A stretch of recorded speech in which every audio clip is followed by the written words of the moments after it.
Denver is getting rid of the flock, the city's AI-powered surveillance cameras. Those kinds of cameras aren't going away entirely. Thanks for joining us. I'm Kim Christensen. I'm Alexandra Lewis. Instead, the city is going with a new vendor after Flock made inconsistent claims about working with immigration enforcement. 9 News reporter Spencer Soisher talked to the mayor today about this pivot. Yeah, they're going with Axon, the same company that does body cams and tasers for the city. We were first to report that Denver was ditching Flock a few weeks ago and seeking bids from other companies. Axon was one of those, and they're newer to this market.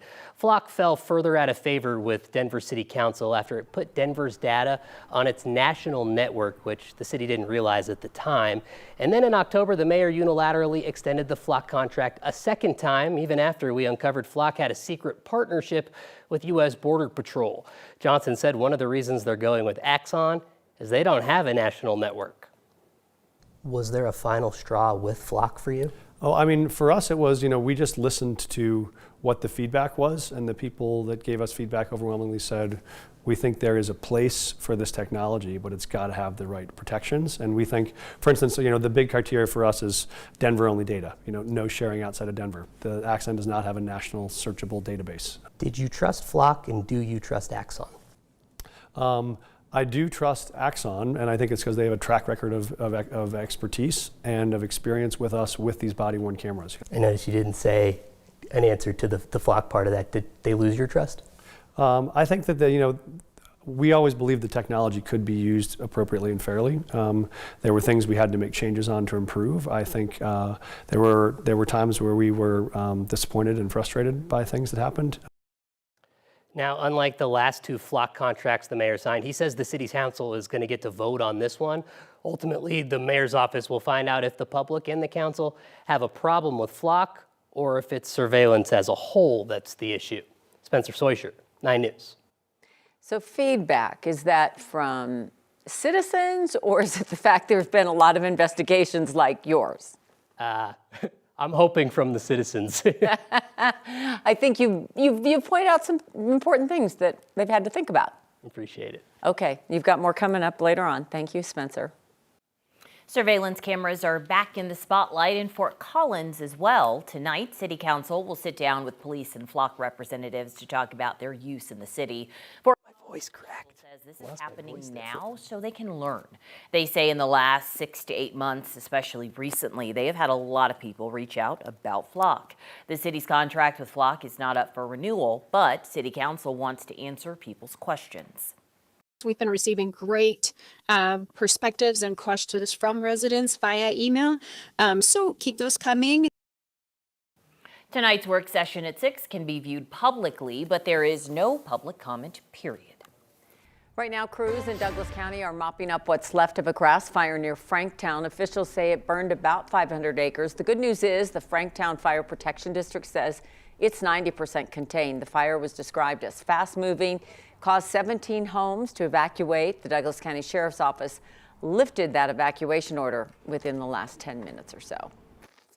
It's always our worst fear on a day like this. It's so warm out there, Kathy. Yeah, Kim, low 70s in our coldest month out of the year. Very, very unusual. But the big story has been the wind. Winds in the foothills have blown to 80 miles per hour today. So we have an incoming storm and a bit of cloud cover coming in on that northwest flow aloft. The good news is this storm will bring some moisture to the mountains. We've seen some light snow showers on I-70 today. Travel has been fine. We've had a windy, warm day along the Front Range with above average temperatures in the 70s this afternoon.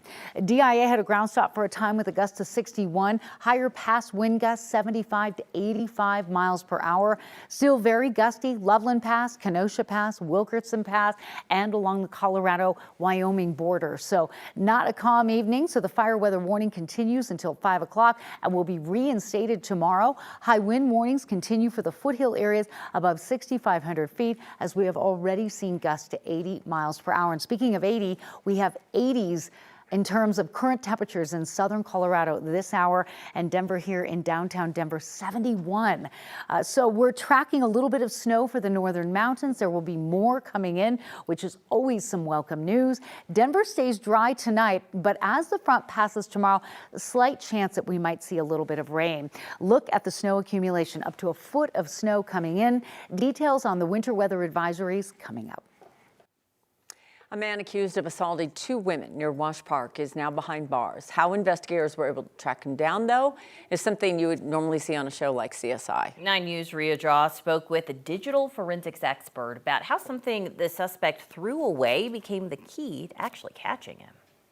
Denver police have now arrested the man accused of attacking 2 women near Wash Park. I don't think this would necessarily been likely or possible 10 years ago. Trent Walton is a digital forensics expert. Yes. He says the data is what ultimately connected the dots in this case. A lot of things played their way in order to be able to eventually link a device to an individual. In January, 2 women were attacked on 2 separate occasions while running or walking near South Grand Street by Wash Park. Police say one was tackled and strangled, the other punched repeatedly before the suspect fled. At the time, Denver police weren't even sure the same person was responsible, but the key to the arrest was in the trash. There was video footage related to an individual throwing items into a dumpster. And when the police recovered those items, there were Beats headphones. According to arrest records, police used the serial number of those Beats headphones to get search warrants from Apple and Best Buy. You know, you have Apple being able to have information related to the tracking and the manufacturing of that device. And then Best Buy had additional information related to the transaction. A receipt from the Denver Best Buy showed the headphones were purchased last year by a Chance Lipscomb. Crime lab testing later found DNA on the headphones and on swabs taken from one of the victims that also matched Lipscomb. Think about all these items in this chain. Walton says it was layers of data, the security footage, the serial number, the retail records that led to this arrest. If one link in that chain's broken, then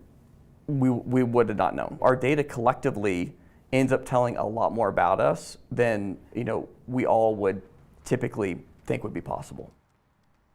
Now, we have previously reported on a person flashing people while they're running at Wash Park. The suspect in that case is believed to be a different person. Rhea Draw, 9 News.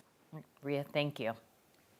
Colorado Springs first responders rescued a man who drove his car into Prospect Lake, and the rescue was all caught on camera.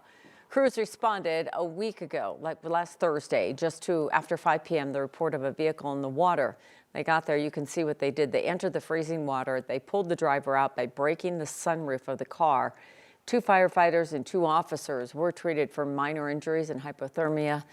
The driver was taken to the hospital in critical condition. Sean Payton has already made news at the NFL Combine. He revealed he's handing over play calling duties next season. Taking over will be newly promoted offensive coordinator Davis Webb. The 31-year-old has been the quarterback's coach since 2023 when Payton took over. He was promoted to OC earlier this month after Joe Lombardi was fired. Payton has called plays on offense the entire time he's been in Denver, so this is a notable change. Coming up later this hour, our Broncos insider Mike Kliss will join us from Indy with the latest.